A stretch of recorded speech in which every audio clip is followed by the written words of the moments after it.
How y'all doing? So this we're gonna be about South Dakota. Two black drivers stop off the Denny's and then they get refused service. And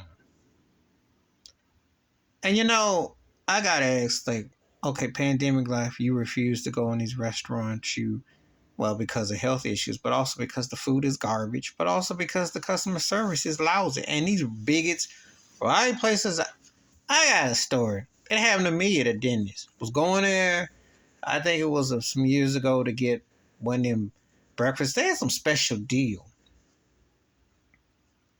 And I'm sitting at the table, and the woman clearly looks at me across the table and doesn't send nobody.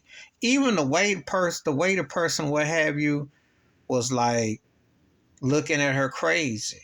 Refused to come my way. I thought, you know what I always think when somebody white doesn't think they Klan. And I called up on it. I didn't want them from that old garbage place.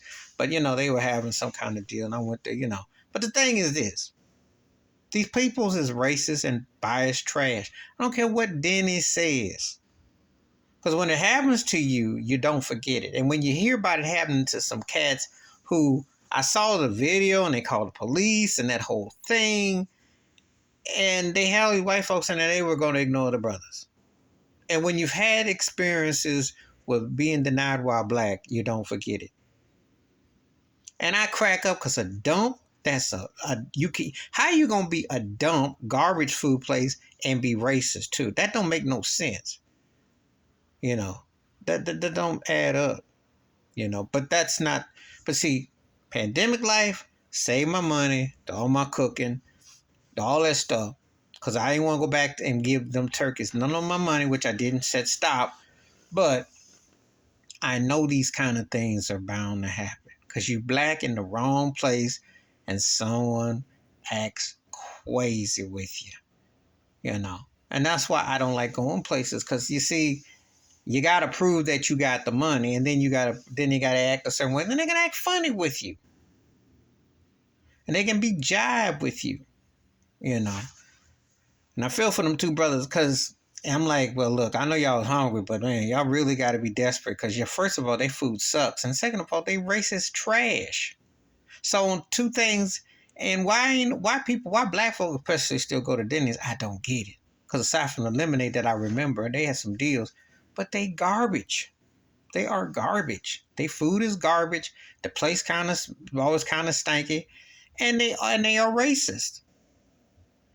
I wish more of these places would get boycotted. Then they may actually clean up and actually have to bring some customer service. And maybe they won't act like this. Because that's the only way you get a message across to these places. Send a message around the circle, not just in that particular place. Because all that kumbaya about, we zero tolerance. I'm tired of hearing about zero tolerance. How you going to have zero tolerance in a country that still practices Jim Crow, that still practices separation, and wants to say anti-woke and supports politicians and people that have legislation against black people, against books and stuff? You can't have it both ways. What is your real tolerance? Because it ain't quality and it sure ain't customer service. Please hit like, subscribe, welcome thoughts, comments. And I do respond. Thank you. Wash your hands. Keep your mind clear. Watch out for another shit if you like it. I'm out. Peace.